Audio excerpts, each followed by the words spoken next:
Welcome back to Vietnamese Vixens. Today's story comes from a man who thought he'd figured out the secret to happiness, marry the woman he loved, settle down in Hanoi, and build the life he'd always dreamed about. Mark was 41, successful, and tired of the dating scene back in Rotterdam when he met Lynn, 28, and beautiful. Working at a small cafe in Hanoi's old quarter, he thought he'd finally found what he was looking for. She was different. She was real.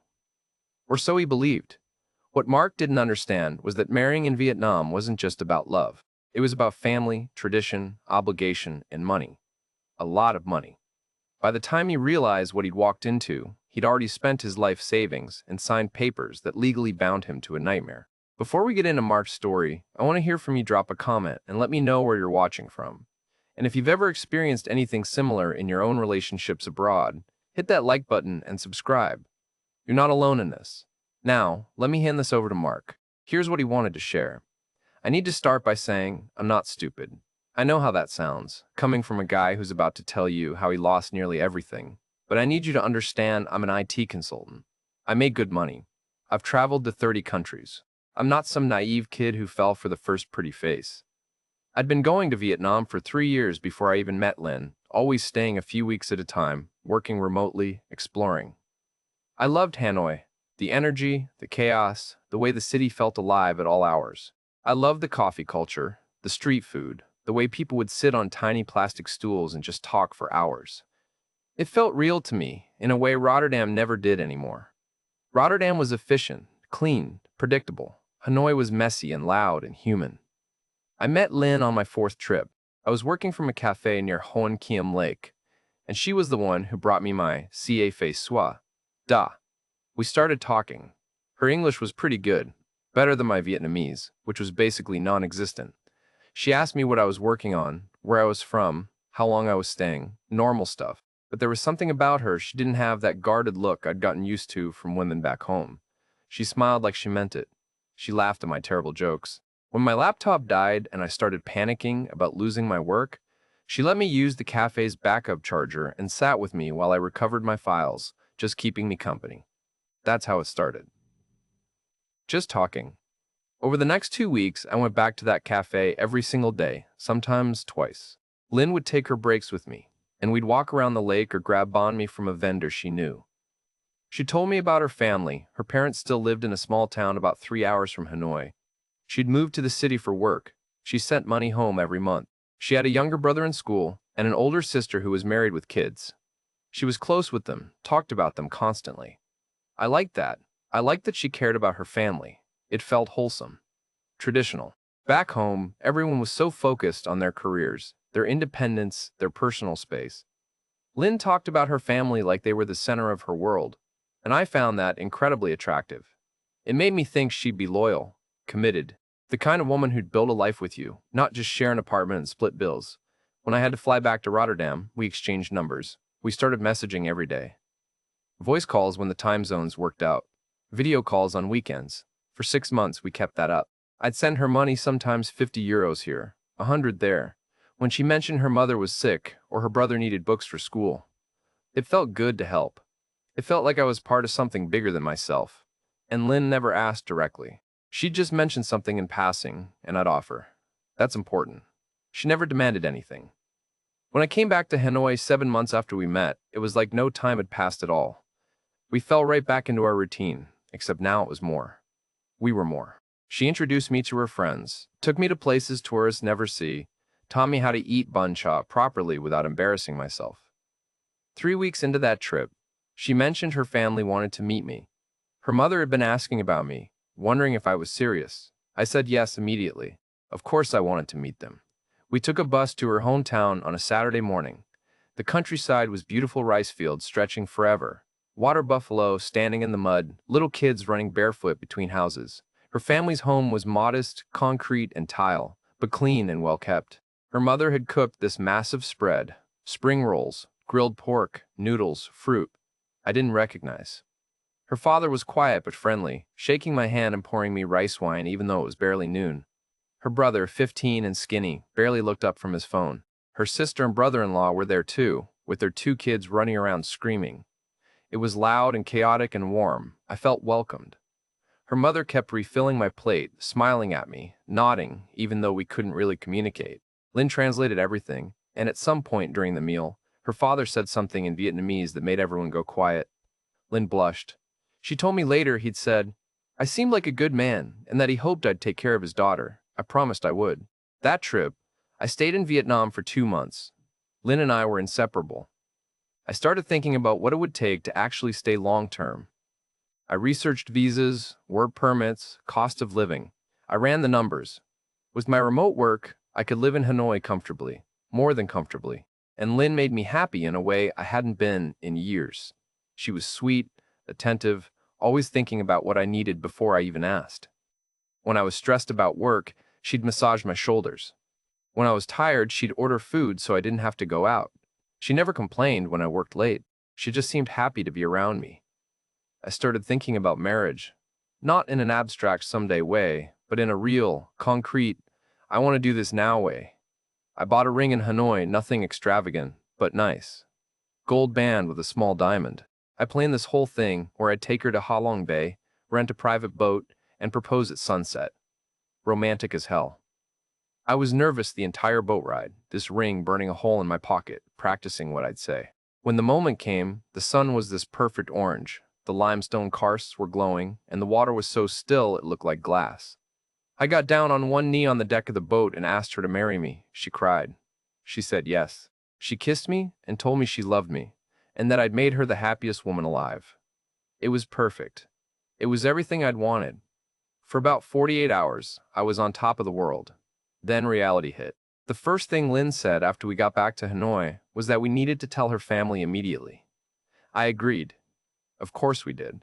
We called her mother that night, and I could hear her screaming with joy through the phone. Lynn was crying happy tears, talking fast in Vietnamese, and I just sat there grinning like an idiot. The next day, Lynn said her family wanted to start planning the wedding. I said sure, thinking we'd do something small, maybe at a restaurant in Hanoi, close friends and family, nothing crazy. That's when Lynn explained how Vietnamese weddings work. There are two parts. The legal registration, which is the official marriage, and the traditional ceremony, which is the real wedding in the eyes of the family and community. Her family expected the traditional ceremony first, and it had to be in her hometown. And it had to be done properly. I asked what properly meant. She said it meant inviting everyone, extended family, neighbors, her parents' friends, people from the village. I asked how many people that was. She said maybe 150, maybe 200. I felt my stomach drop. 200 people. In a rural town 3 hours from Hanoi. I started asking about costs. Lynn got a little defensive. She said her family wasn't rich, that they couldn't afford to host a big wedding, and that traditionally the groom's family pays for everything. I said I didn't have a family here to help. She said that was okay, I could handle it. I had a good job. Her family wasn't asking for anything unreasonable. Just a proper wedding, so everyone would see that she was marrying well, that she'd found a good man who could provide for her. The way she said it made me feel like refusing would be insulting. Like I'd be calling her family poor, or saying she wasn't worth the expense. So I said, okay, let's do it. How much are we talking? That's when the numbers started coming out. The venue, actually just a large tent set up in her parents' yard, cost about 30 million dong. That's roughly 1,000 euros. The catering for 200 guests was another 60 million dong, about 2,000 euros. Then there were the decorations. Flowers, banners, lights, another 15 million dong, 500 euros. Lynn needed a traditional red AO dye for the ceremony, and her mother and sister needed new ones too.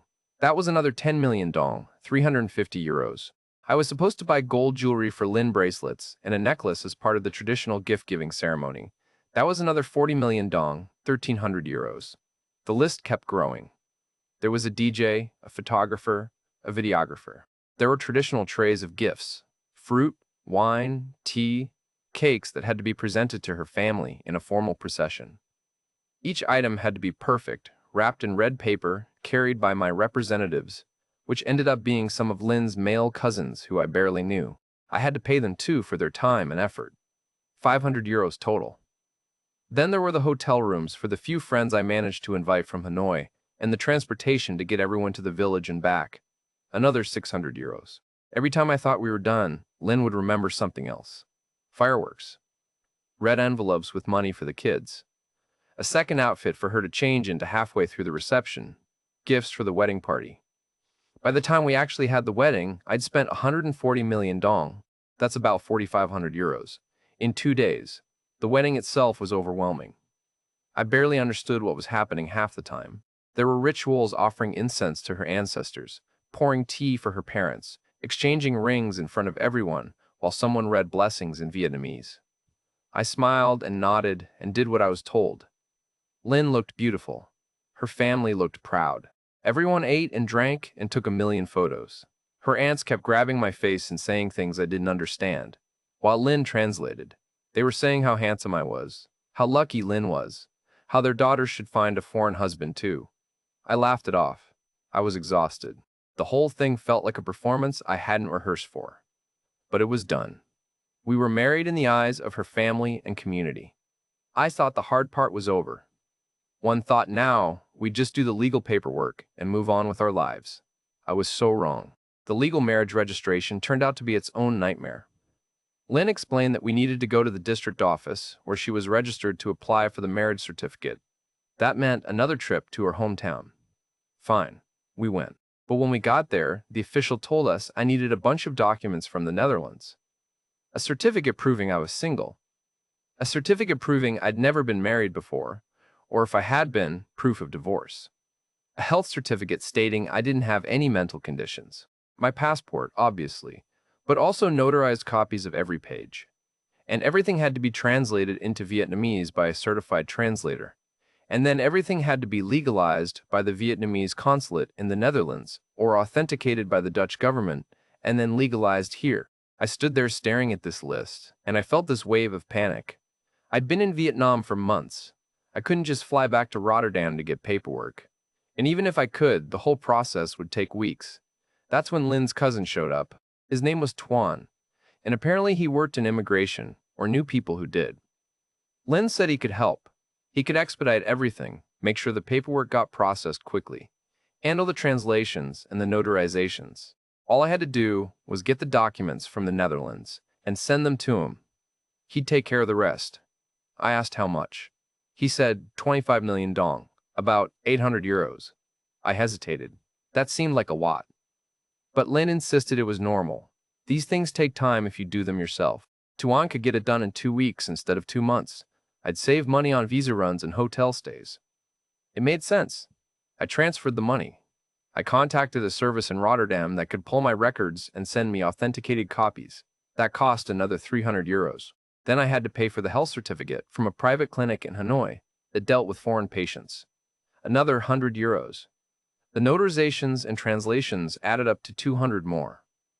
The actual marriage registration fee at the district office was 1 million dong, about 32 euros. That was the cheapest part of the whole process. 2 weeks later, we had our marriage certificate. I thought we were finally done. I thought I could breathe. But then Lynn's mother asked to speak with me privately. We sat in her small living room, just the two of us, and she spoke in Vietnamese while Lynn translated. She said she was very happy I'd married her daughter. She said she could see I was a good man who would take care of Lynn. But there was one more tradition we needed to honor: the bride price. I'd heard about this. I thought we'd already handled it with the wedding expenses. Apparently not. The bride price was separate. It was a gift from the groom's family to the bride's family, meant to show respect and gratitude for raising such a wonderful daughter. It was usually given in gold and cash. Lynn's mother said that for a woman of Lynn's age and education, and considering I was a foreigner with a good income, the appropriate amount would be about 200 million dong. That's 6,500 euros. I sat there, completely numb. 6,500 euros. On top of the 4,500 I'd already spent on the wedding. On top of the 1,300 for the paperwork. I'd blown through 12,000 euros in less than 2 months. My savings account was screaming. But Lynn's mother was looking at me with this expectant smile. And Lynn was squeezing my hand, and her father was standing in the doorway, and I realized that everyone was waiting. Waiting for me to agree. Waiting for me to prove I was worthy. If I said no, I'd be insulting them. I'd be calling their daughter cheap. I'd be showing that I didn't respect their traditions or their family. The marriage certificate was already signed. We were legally bound. Walking away now would humiliate everyone, including me. What was I supposed to do? Go back to Rotterdam alone and explain to everyone that I'd married a woman in Vietnam and then refused to honor her family's most important tradition, I'd look like a fool. Or worse, like a cheapskate who'd used her and abandoned her. So I said yes.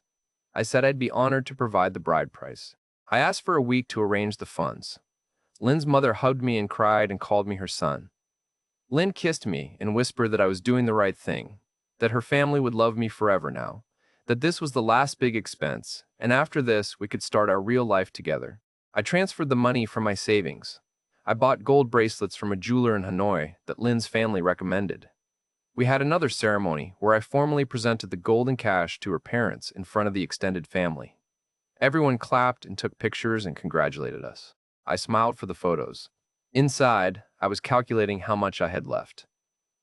About 26,000 euros. That was supposed to last me years.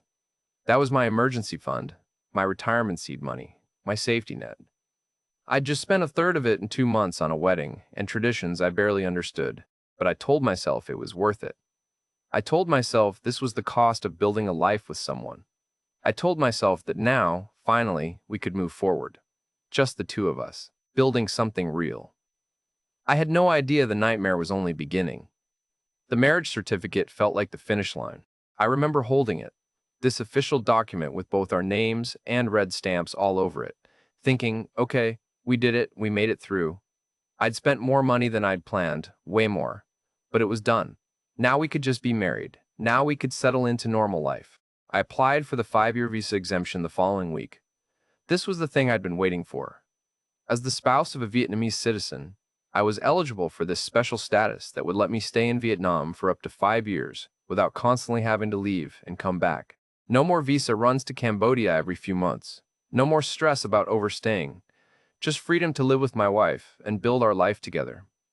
Lynn explained that her cousin Tuan could help with this too, since he'd done such a good job with the marriage paperwork. I asked if I could just do it myself this time. She looked hurt. She said Tuan had connections, that doing it on my own would take forever, that the immigration office was complicated and the officials didn't speak English well. She made it sound like I'd be making things harder for both of us if I insisted on doing it alone. So I agreed. Tuan said he needed 15 million dong to process everything, about 500 euros. I transferred it. He also said I needed more documents, more passport photos, proof of address in Vietnam, the marriage certificate obviously, and something called a police clearance that confirmed I didn't have a criminal record. That one was tricky because it had to come from the Netherlands. I had to contact the Dutch police, request the certificate, have it authenticated, then sent to Vietnam. Another 200 euros. More waiting. While we waited for the visa exemption to process, Lynn started talking about her family more, how they'd struggled to pay for the wedding even though I'd covered most of it, how her mother had borrowed money from relatives to buy new clothes for the ceremony because she wanted to look presentable, how her father had taken time off work and lost wages. I felt this creeping guilt. I'd thought I was being generous, but apparently it still wasn't enough. One evening, Lynn mentioned that her younger brother Min needed money for vocational school. He wanted to study mechanics so he could get a better job than working in the rice fields. The tuition was 75 million dong for the year, about 2,400 euros. She didn't ask me directly. She just said it was a shame he couldn't go, that he was smart and deserved a chance, that their parents couldn't afford it. I knew what she was doing. I knew she was setting it up so I'd offer. And I did. Because what kind of person would I be if I let my wife's little brother miss out on an education when I could afford to help? I sent the money. Lynn cried and thanked me and said I was the best husband in the world. She called her mother right away to tell her, and I could hear her mother crying too, saying blessings in Vietnamese. It felt good.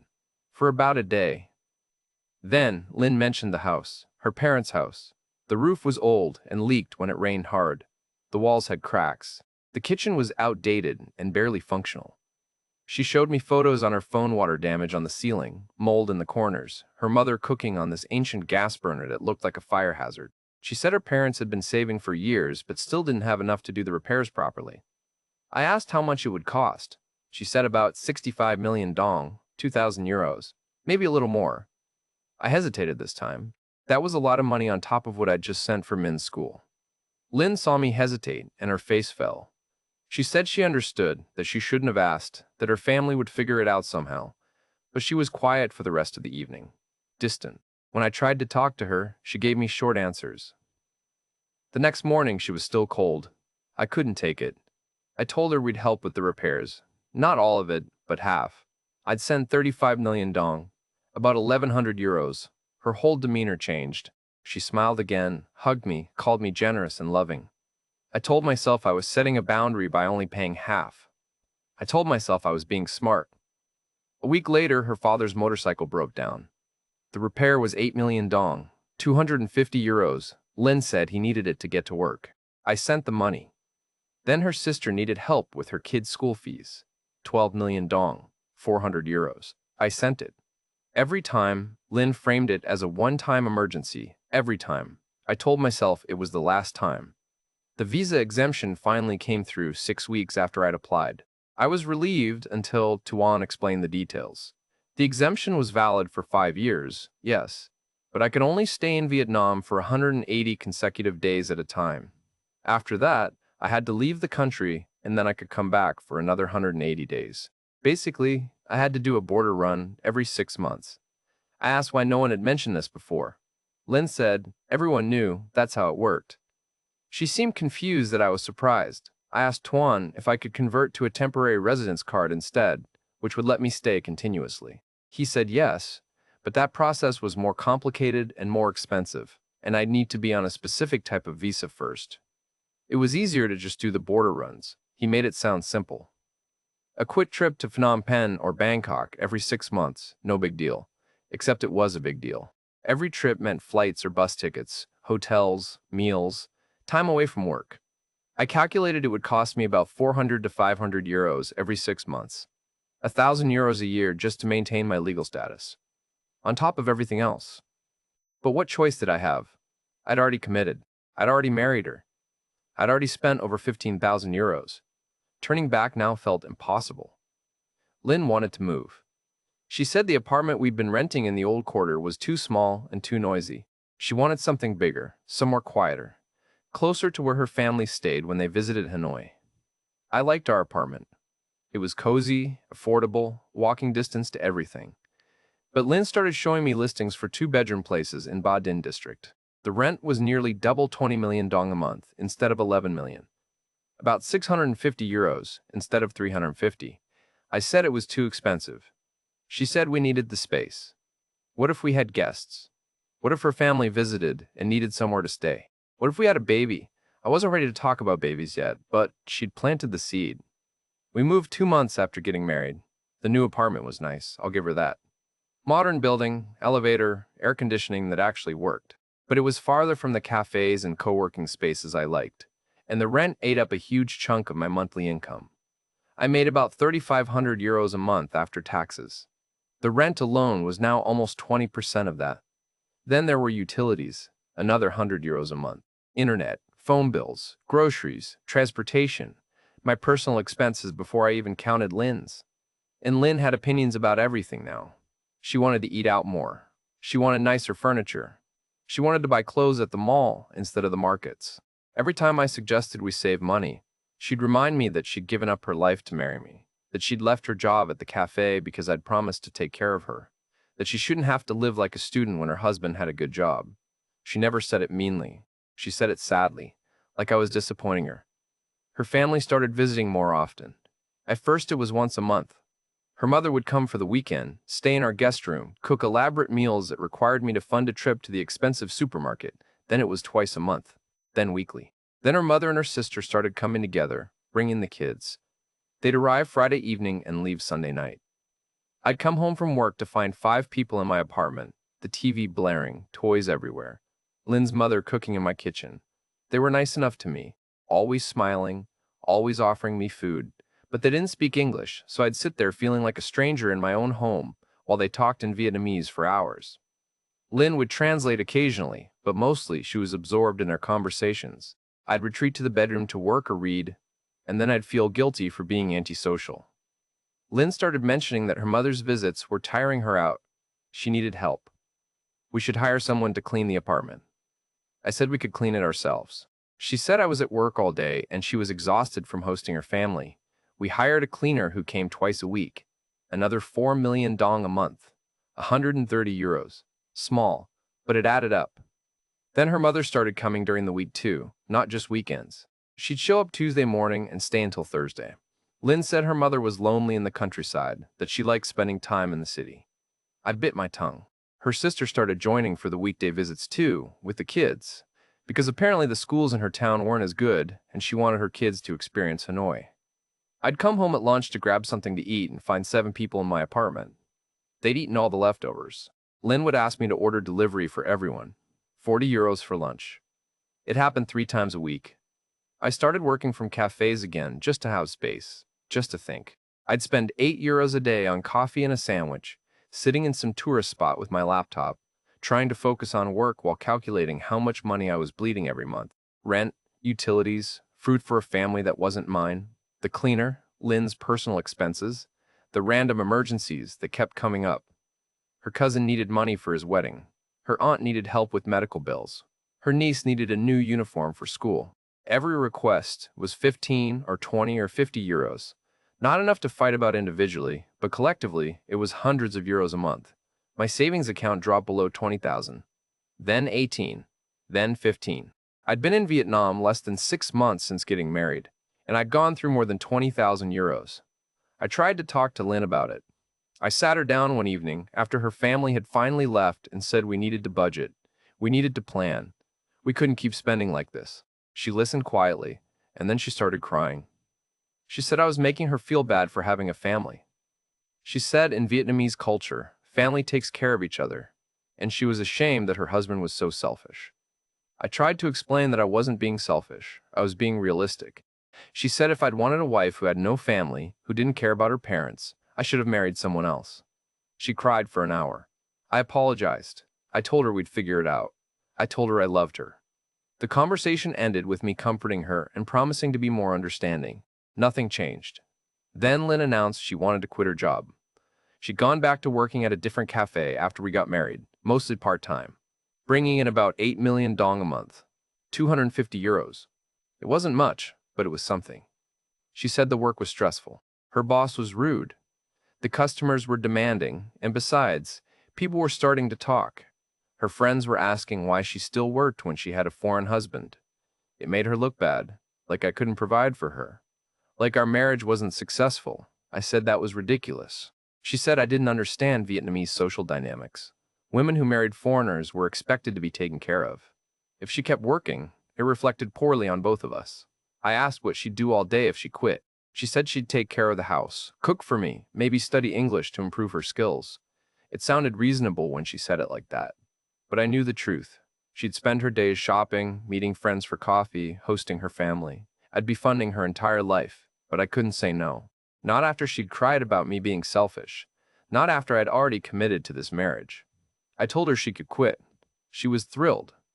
She quit the next week. My income now had to cover everything.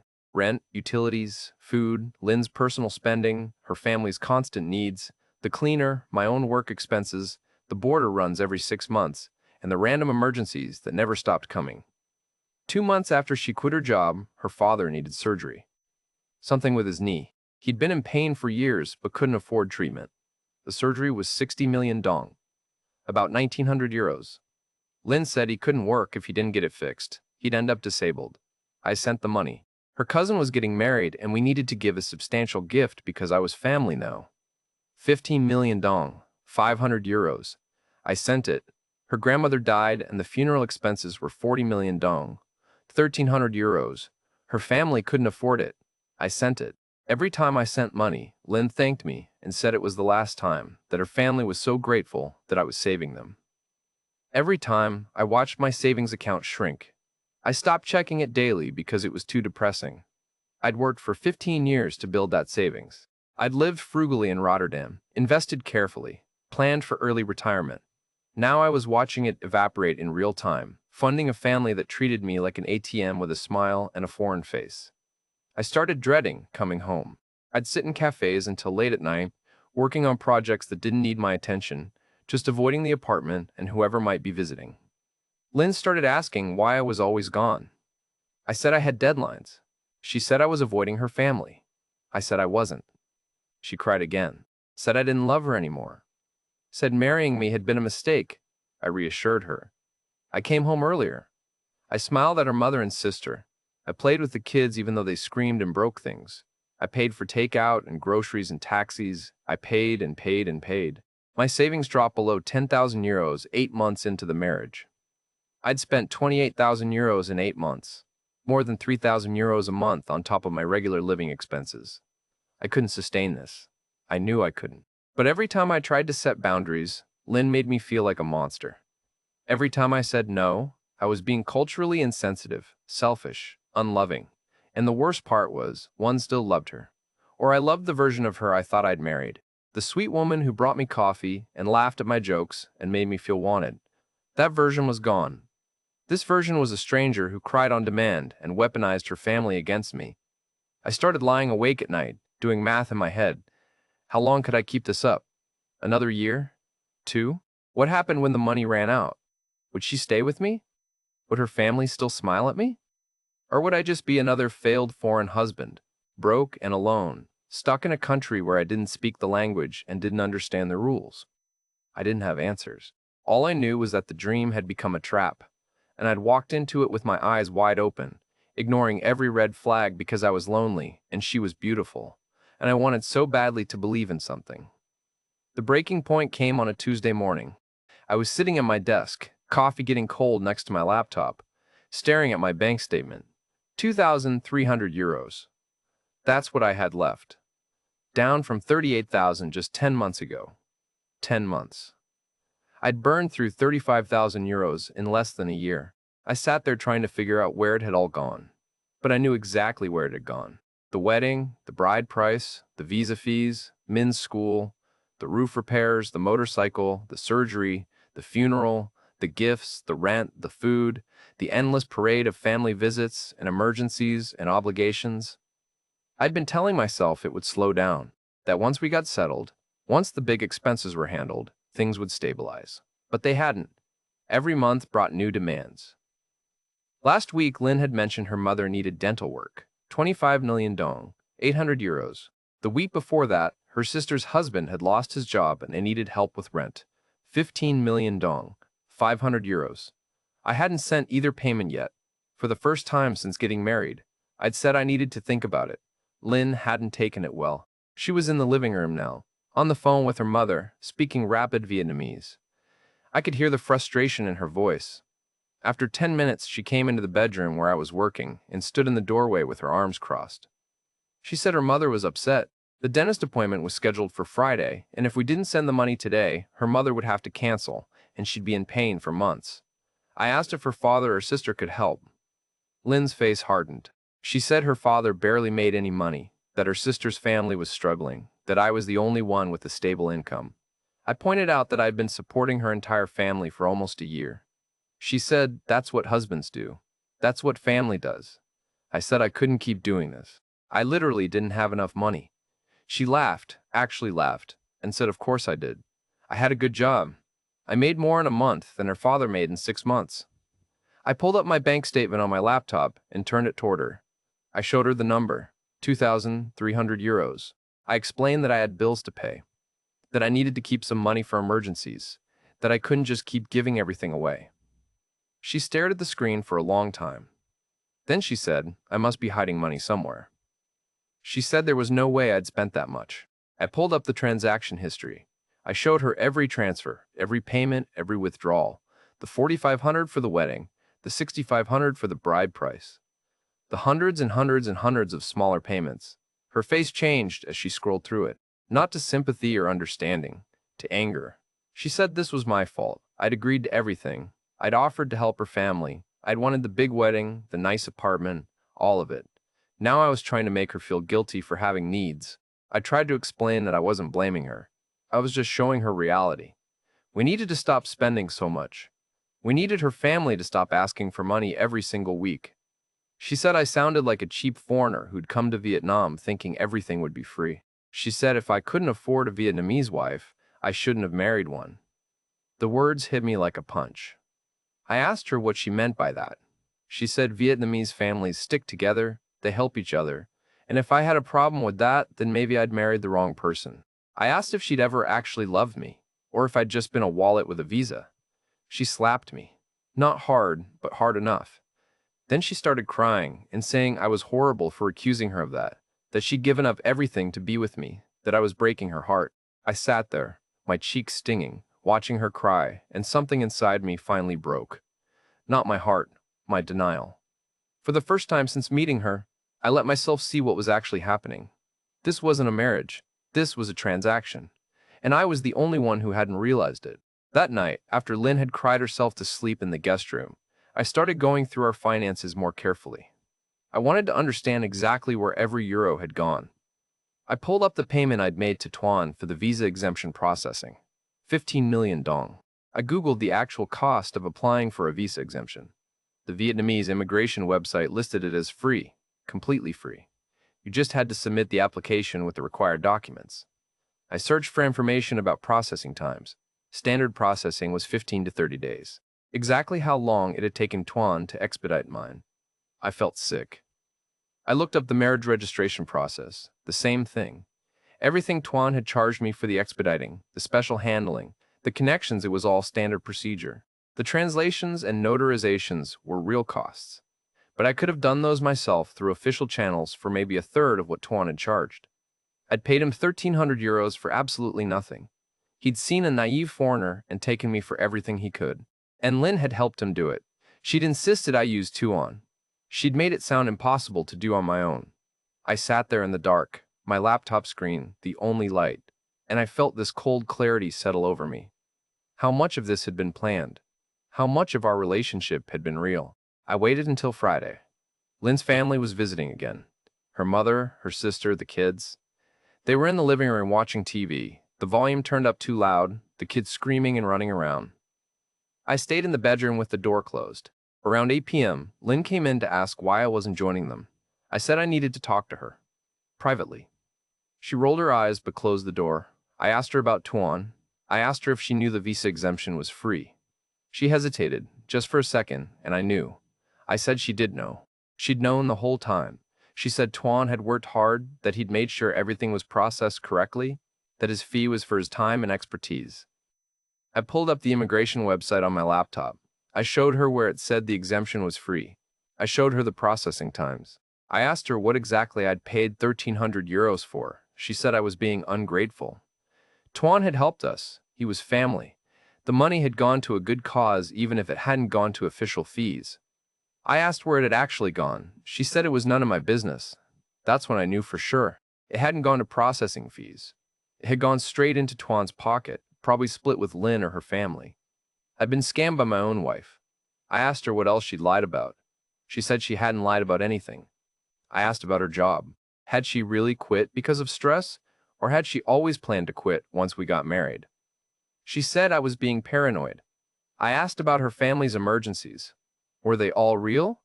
Did her father really need that surgery, or was that money used for something else? She stood up, her face red, and said I was calling her family liars. I said I was asking questions. She said she was done with this conversation and walked out. I heard her in the living room, talking to her mother in Vietnamese, her voice high and upset. Her mother's voice got loud too. I heard my name. I heard money, in English, mixed with the Vietnamese. After 20 minutes, her mother left with her sister and the kids. No goodbye. The door just slammed. Lynn didn't come back to the bedroom that night. The next morning, I did something I'm not proud of. Lynn had left her phone on the kitchen counter while she showered. I picked it up. I knew her passcode. She'd given it to me months ago, back when we still trusted each other. I opened her messages. I scrolled through her conversation with her friends first. There were messages from weeks ago, from right after we'd moved into the new apartment. One friend had asked if I was still being generous. Lynn had replied that I was, but I was starting to ask questions. Another friend said that was normal, that foreign husbands always got stingy after the first year. She said Lynn should start saving money separately, just in case. Lynn had replied with a laughing emoji and said she was already doing that. She'd been putting aside cash every time I gave her money for groceries or household expenses. A few 100,000 dong here and there. She had almost 30 million dong saved. About 1,000 euros. Money I'd given her for our household, and she was hiding it. I scrolled further back. Messages from before we got married. Her friend asked if she was sure about marrying me. Lynn said yes. I seemed like a safe choice. I made good money, I was kind, I was lonely enough that I wouldn't ask too many questions. Her friend said she was smart. Lynn said she'd learned from watching her cousin's marriage to an Australian guy. You had to make them feel loved, make them feel needed, and they'd give you everything. Her friend asked how long she planned to stay married. Lynn said at least 3 years. That was the minimum to look legitimate if she ever wanted to apply for a visa to Europe. After that, she'd see. If I was still useful, she'd stay. If not, she'd divorce and keep whatever assets we'd accumulated. The apartment lease was in both our names. She was entitled to half of everything. I sat there, the phone shaking in my hands, reading my wife's messages about managing me like I was a project. There were more. Messages to her sister about how much money I'd sent that month, laughing about how easy it was to make me feel guilty. Messages to her mother about which expenses to bring up next, spreading them out so I wouldn't feel overwhelmed all at once. Messages to Tuan about splitting the visa fees. He'd given her 4 million dong, about 130 euros, as her cut. They'd literally conspired to scam me, her own husband, and she'd taken payment for it. I heard the shower turn off. I put the phone back on the counter and walked out of the apartment. I didn't know where I was going. I just walked. Through the streets of Ba Dinh, past the Low Tower, down to the lake. I sat on a bench and watched tourists take selfies and vendors sell coffee from their carts, and life continued like nothing had changed. But everything had changed. My marriage was a lie. My wife didn't love me. She'd never loved me. I'd been a mark from the beginning, a lonely foreign man with money and no family nearby to warn him. I thought about the proposal on Ha Long Bay, how perfect it had seemed.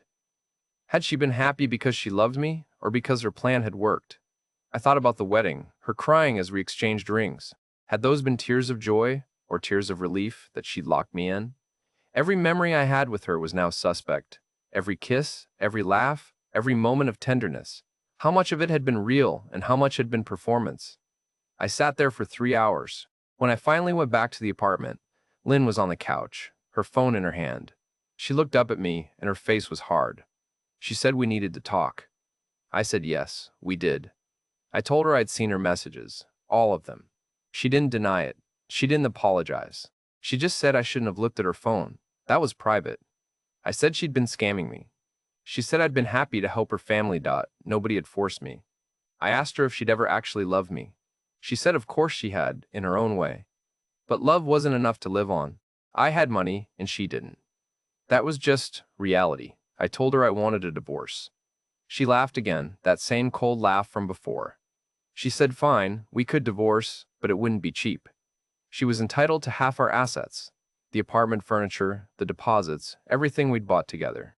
And she'd file for alimony since she'd quit her job to be my wife. She'd also tell immigration that the marriage had been fake from the start, that I'd paid her family to marry her, that I'd been using her for a visa. I said that was insane. She said prove it. It would be her word, and her family's word against mine. A foreigner who didn't speak Vietnamese, trying to navigate the legal system alone. She said I should think very carefully about what I wanted to do. Her family knew people. Her uncle worked for the police. Her cousin was in immigration. They could make things very difficult for me if I tried to leave her and embarrass her family. I asked if she was threatening me. She said she was just explaining how things worked. This was Vietnam. Family was everything. I was alone. I should remember that. Then she went to the bedroom and locked the door. I slept on the couch that night, if you could call it sleeping. Mostly, I just lay there, staring at the ceiling, trying to figure out how I'd gotten here. How I'd been so stupid. The signs had been there from the beginning. The rush to marry, the expensive wedding, her family's constant needs. The way she'd cry every time I tried to set a boundary. The way she'd made me feel guilty for having limits. I'd ignored all of it because I was lonely and she'd made me feel wanted. Because I'd thought finding love in Vietnam meant I'd beaten the system somehow. That I was smarter than all those other foreign guys who got scammed. But I was exactly like them. I was just another ATM with a heartbeat. Over the next few days, I tried to figure out my options. I researched divorce law in Vietnam. It was complicated, especially for mixed marriages. If Lynn contested it, the process could take years. If she claimed the marriage was fake, I could lose my visa status and be deported.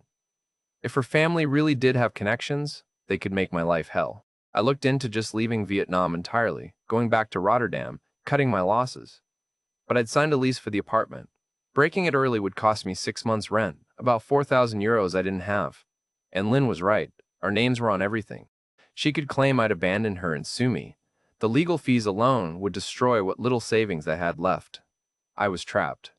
Actually, physically, financially trapped. I'd come to Vietnam thinking I was building a future. Instead, I'd walked into a cage and locked it behind me. I started sleeping at a cheap guest house near the old quarter, paying 20 euros a night to avoid Lynn and her family. I told my clients I was dealing with personal issues and took a week off work. I couldn't focus. I couldn't think. I just walked around Hanoi, the city I'd once loved, and now it felt hostile. Every street corner reminded me of something. The cafe where we'd met. The restaurant where I'd told her I loved her. The jewelry store where I'd bought her gold. I'd poured my savings into this place, into this dream, and it had taken everything. A week after our fight, Lynn called me. She said we should talk. She sounded calm, almost friendly. I met her at a cafe neutral ground, people around. She ordered a café soda and smiled at me like nothing had happened. She said she'd been thinking. Maybe we'd both overreacted. Maybe we could work things out. I asked what changed. She said she didn't want a divorce. It would be embarrassing for her family. People would talk. She suggested we stay married but take some space. I could keep working, sending her money for the rent and expenses, and we'd just live separately for a while. Eventually, maybe in a year or two, we could figure things out. I stared at her. She was offering to let me pay for a marriage that didn't exist, to keep funding her life while she lived in the apartment I was paying for, probably with someone else. I asked what I got out of that arrangement. She said I got to keep my visa status and avoid legal trouble. Her family wouldn't report me to immigration. We'd stay officially married and everything would be fine. I asked what happened if I said no. Her smile faded. She said that would be unfortunate. She'd have to protect herself. Her family would be very angry. Things could get complicated. I could hear the threat underneath every word. I told her I needed time to think. She said don't take too long. Her family was already asking questions. I never went back to the apartment. I extended my stay at the guest house week by week, paying cash, working from a laptop in different cafes like I was hiding. Maybe I was. I contacted a lawyer, a Vietnamese guy who specialized in helping foreigners. He confirmed what I already knew. Divorcing Lynn would be expensive and messy. If her family had connections, they could drag it out for years. If they claimed fraud or fake marriage, I'd be fighting an uphill battle with no witnesses and no proof that everything had been legitimate. The lawyer said my best option was to negotiate a settlement, pay Lynn a lump sum to agree to an uncontested divorce, then leave Vietnam and never come back. I asked how much. He said probably 5,000 to 8,000 euros, maybe more depending on how greedy she was. Money I didn't have. The lawyer saw my face and said I could try to leave without divorcing. Just go back to Netherlands and let the marriage die naturally. Eventually, after a few years of separation, I could file for divorce from Rotterdam. But I'd be legally married to her until then, and she could potentially file claims or cause problems from Vietnam. There was no clean way out. Every option cost money I didn't have or time I couldn't afford. I'm still here. Still in Hanoi. Still legally married to a woman who never loved me. Still paying rent on an apartment I don't live in because breaking the lease costs more than finishing it. My savings are almost gone. I've got maybe 800 euros left. I'm picking up extra freelance work just to cover basic expenses. I'm living in a 200 square foot room that smells like mildew and cigarettes. I'm 42 years old and I've destroyed everything I spent 20 years building. All because I was lonely. All because a beautiful woman smiled at me in a cafe and made me feel special. All because I thought I'd found something real in a place where nothing was what it seemed. People talk about red flags like they're easy to see. Like manipulation comes with a warning label. But it doesn't. It comes with tears and family dinners and cultural explanations and guilt. It comes slowly. So slowly, you don't notice you're drowning until the water's over your head. I thought I was being generous. I thought I was being a good husband. I thought I was respecting her culture. I was just being used, systematically, deliberately, by people who saw me coming from a mile away. The worst part isn't the money. I mean, the money hurts. 35,000 euros gone. Years of saving, gone. But the worst part is knowing one did this to myself. Every red flag I ignored. Every boundary I failed to set. Every time I said yes when I should have said no. I wanted so badly to believe I'd found love that I mistook obligation for connection, guilt for intimacy, and cultural differences for genuine partnership. I let myself be convinced that her family's needs were my responsibility, that her tears were proof of her feelings, that the constant requests, meant they saw me as family rather than as a resource. I was wrong about all of it. I don't know what happens next. I'm working on saving enough money to either negotiate with Lynn or just buy a plane ticket home and deal with the legal mess from Rotterdam. Either way, this dream is over. This life I thought I was building it was never real. It was a transaction I didn't understand I was making. And now I'm on the other side of it, broke and alone in a country that doesn't want me, married to a woman who never did. If you're reading this, if you're thinking about marrying someone in Vietnam or anywhere else in Southeast Asia, learn from my mistakes. Watch for the pattern, the quick engagement, the expensive traditional ceremonies, the family that suddenly has emergencies only you can solve, the guilt when you try to set boundaries, the cultural explanations for why you need to keep giving. It's not love, it's a system. And if you're not careful, it'll take everything you have and leave you with nothing but the painful clarity that comes too late. I thought marrying a Vietnamese wife would be easy. I thought I'd found my happily ever after. Instead, I found a nightmare, and I walked into it with my eyes wide open, ignoring every warning because I wanted to believe. That's the real trap, not the money, not the manipulation. The trap is your own hope, your own loneliness, your own desperate need to feel wanted. They see it, they use it, and by the time you realize what's happening, you've already given them everything.